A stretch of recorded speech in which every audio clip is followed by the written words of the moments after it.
les guys, j'espère que vous allez bien. Aujourd'hui, nous allons parler d'une personnalité que tout le monde connaît, d'un sex symbole que tout le monde connaît, mais qui a une très grande part d'ombre pour la plupart d'entre nous. J'ai nommé The sex symbole du monde entier, Marilyn Monroe. Marilyn Monroe, de son vrai nom Norma Jane Mortensen, naît le 1er juin 1926 dans une petite ville nommée Los Angeles aux États-Unis. Elle naît d'une mère nommée Gladys Baker et d'un père qu'elle ne connaîtra jamais malheureusement. L'environnement dans lequel elle naît est plutôt précaire financièrement et socialement. En effet, avant de mettre au monde Norma Jane, Gladys Baker connut un certain John Baker, avec qui elle se maria. Très vite, John devint violent physiquement et moralement envers Gladys, surtout après avoir bu, ce qui lui arrivait très régulièrement. Malgré cela, Gladys l'aimait profondément et eut 2 enfants avec lui, un premier garçon nommé Robert et une petite fille nommée Bernice. En 1923, malgré tout l'amour qu'elle éprouvait pour lui, c'en était trop, Gladys décida de divorcer de John. Le divorce se passe et John voit les enfants de temps à autre. Mais un jour, John ne rentra pas avec les enfants. Il retourna dans sa ville natale du Kentucky avec eux et, on peut le dire, les kidnappa. Après des mois et des mois à essayer de revoir ses enfants, Gladys abandonne. Elle va alors avoir un comportement défensif face à ce qu'il se passe. Elle décide tout simplement d'oublier, d'essayer d'oublier l'existence de ses enfants. Pour vous dire, ce n'est que lorsque Norma Jane a 12 ans qu'elle apprend l'existence de sa demi-sœur et qu'elle la rencontre pour la première fois. Bon, revenons un peu à Norma Jane. Elle naît donc dans un environnement plus que précaire, économiquement et socialement, puisque sa mère, Gladys Baker, est employée comme trieuse de négatifs de cinéma dans une usine. Son salaire n'est pas mirobolant. Mais ce n'est pas tout. Sa grand-mère souffrait de démence psychique et pouvait être parfois très violente lors de ses crises. Norma Jane, aka Marilyn Monroe, dira un jour dans une interview que quelques mois après sa naissance, alors que sa mère l'avait confiée à ses voisins, les Bolender, pour s'en occuper, sa grand-mère, en pleine crise, serait venue la chercher indiquant que c'était le rôle d'une grand-mère de s'occuper de sa petite fille. Seulement quelques heures à peine après que la petite fille soit rentrée avec sa grand-mère, celle-ci aurait donc pris un oreiller et aurait tenté d'étouffer sa petite fille. Celle-ci a failli mourir. Heureusement, les Bolender auraient tout entendu et seraient arrivés juste à temps. Après ce drame, la grand-mère de Norma Jane a été envoyée en hôpital psychiatrique. Ainsi, Norma Jane se retrouve une nouvelle fois chez les Bolender, Albert et Ida Bolender. Elle les décrit comme des gens très froids, très distants, chez qui il n'y a aucune marque d'affection, et Norma Jane souffre beaucoup de ça. Donc si on résume, Norma Jane a 7 ans. Elle ne connaît pas son père, elle ignore l'existence de ses demi-frères et sœurs, sa mère la voit que de temps en temps, et encore, pour elle, c'est plus qu'un fardeau. Et enfin, elle n'a aucune marque d'attention et d'affection de la part d'adultes.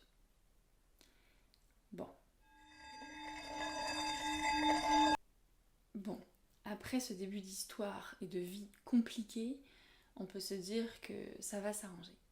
En tout cas, Norma Jane, elle y croit. Vous vous souvenez de ses demi-frères et sœurs dont elle ignore l'existence ? Oui, Robert et Bernice. Eh bien, Robert meurt à l'âge de 16 ans d'une longue maladie terrible. Et cette information n'échappe pas à Gladys, sa mère. Et alors, pour elle, c'est le drame. Elle remet tout en cause. Pour elle, c'est un signe.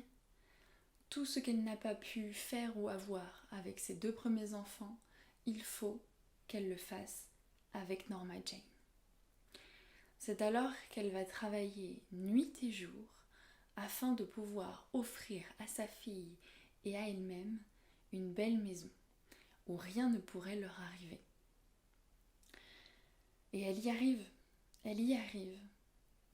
On arrive à l'été 1933. Ça y est, Norma Jane et sa mère s'installent dans une petite maison à Hollywood. Hollywood, le cinéma, bien évidemment. Mais cette belle avancée dans la vie de Norma Jane et de Gladys s'interrompt quelques mois seulement après. En effet, Gladys est ruinée. Elle n'a plus du tout d'argent. Toutes ses économies sont passées dans l'achat de la maison et dans l'achat des meubles, dont un piano blanc qui pour elle signifiait une montée de classe sociale et qui signifiait surtout pouvoir offrir des cours de piano à Norma Jane. Et du coup, avoir acheté un piano, ça l'a ruinée. Donc pour pallier à ce manque d'argent, elle propose à un couple d'acteurs anglais, les Atkinson, de loger chez eux. Mais cette cohabitation, le moins qu'on puisse dire, c'est qu'elle ne se passera pas très bien. En effet, après 1 an plutôt pas mal et de vie plutôt heureuse dans cette belle maison, Gladys décompensa psychiquement et elle fut diagnostiquée schizophrène.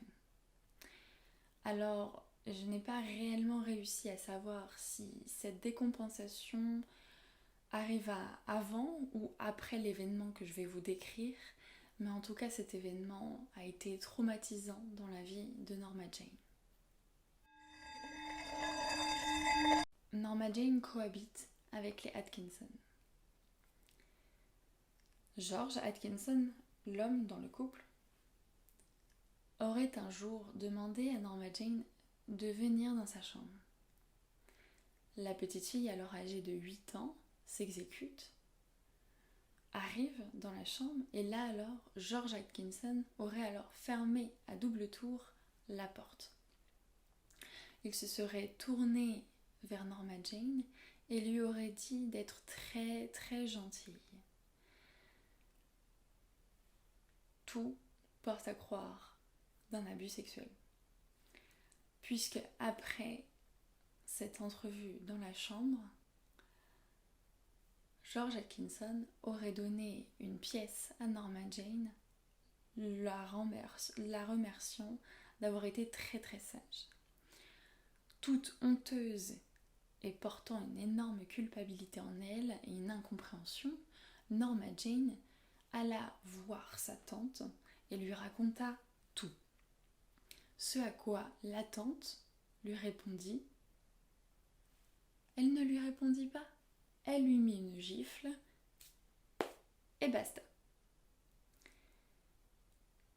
Bon, Norma Jane n'a jamais donné ni l'identité de son violeur, ni raconté précisément ce qui s'était passé dans cette chambre, ni encore moins la réelle identité de cette tante. On peut supposer que cette tante soit la mère de Norma Jane, Gladys, et que la décompensation de Gladys se soit faite postérieurement à cet événement. On peut aussi supposer que la décompensation de Gladys s'est faite avant cet événement et que la mystérieuse tante soit en réalité Grace, une amie très proche de la mère de Norma Jane et qui avait au final une responsabilité envers la petite fille, comme une ange gardien au final. Donc après cette expérience traumatisante, Norma Jane développa un bégaiement. Et ce bégaiement l'aura suivi pendant de très très longues années. Après ces événements, Grace, une amie très proche de Gladys, la mère de Norma Jane, qui elle aussi rêve de célébrité de cinéma, obtient d'être la tutrice légale de Norma Jane. C'en est fini l'orphelinat pour Norma Jane. Grace l'héberge quelque temps dans une maison partagée avec le mari de Grace et les 3 enfants de ce mari nés d'une première union. Un jour, alors qu'il était sous, le mari de Grace aurait brutalisé et fait des avances à Norma Jane. Grace aurait alors pris la décision de placer Norma Jane chez des amis. S'ensuivit alors plusieurs placements chez des amis et de la famille de Grace, jusqu'à ce qu'une grande tante, nommée Anna Lower, prenne l'enfant sous son aile comme si c'était sa propre petite fille. Norma Jane, plus confortable et plus rayonnante dans sa vie, avec la grande tante Anna, s'épanouissait davantage et découvrait un peu plus chaque soir son corps dans le miroir. Elle découvrait un corps qu'elle seule connaissait et que très bientôt le monde entier allait envier. Un jour, alors que son chemisier d'école était déchiré, une amie de classe lui prêta son sweat. Il faut savoir que Norma Jane était beaucoup plus grande que toutes les filles de sa classe. Ainsi, ce sweat laissa apparaître sa féminité et tous les regards se sont tournés vers elle. C'était le début de quelque chose, elle le savait. Malheureusement, tante Anna n'a pas pu s'occuper de Norma Jane très longtemps. En effet, elle est tombée malade et il était impossible pour elle de s'occuper de la jeune fille. Norma Jane retourne alors chez Grace, mais cela fut de courte durée puisque le mari de Grace a dû être muté professionnellement à l'autre bout du pays. Ainsi, toute la famille déménageait, sauf Norma Jane. Grace, qui quand même a la responsabilité légale et de protection sur Norma Jane, était quand même bien embêtée. C'est alors qu'elle a eu une merveilleuse idée. Avec tante Anna, Grace déclara que le seul moyen pour que tout aille bien, c'était que Norma Jane se marie. Tout simplement. Et comme ça, eh bien, Norma Jane devenait légalement la responsabilité de son mari et plus personne ne devait se soucier d'elle. C'est pas mal, hein? C'est pas mal. Et qui plus est, elles avaient déjà trouvé le petit mari idéal, James Dougherty, le fils de la voisine de Grace, tout simplement. Et puis, on peut se dire que lui, il aimait bien Norma Jane au final. Forcément, elle était hyper jolie et tous les hommes n'avaient Dieu que pour elle. Malgré tout, Norma Jane n'avait que 15 ans et il fallait attendre ses 16 ans pour pouvoir officiellement la marier. Pas de problème, tout le monde était ok, cela n'a posé de problème à personne. Il n'y a eu aucune objection à ce que James Dougherty épouse Norma Jane et le mariage sera officialisé le 19 juin 1942. Norma Jane abandonna ses études pour devenir l'épouse parfaite. Cette belle idylle ne durera que quelques mois. En effet, Norma Jane pouvait se mettre parfois dans des fureurs, dans des colères et dans des états impensables après que James lui ait fait quelques réflexions ou bien que quelque chose allait de travers selon elle. C'était intolérable pour James. Le moyen qu'il a trouvé pour s'échapper de son mariage, c'était la marine marchande. Ils l'ont recruté et celui-ci partit, s'évada de son mariage. Norma Jane fut alors employée au sein d'une usine de munitions.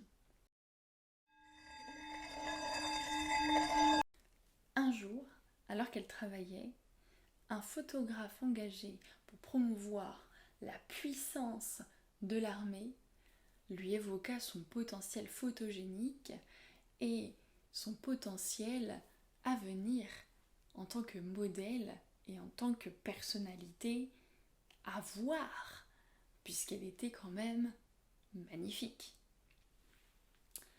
Norma Jane le savait, ça allait arriver. Après quelques shootings photos qu'ils ont pu faire ensemble, banco. L'agence ne rêvait que d'elle.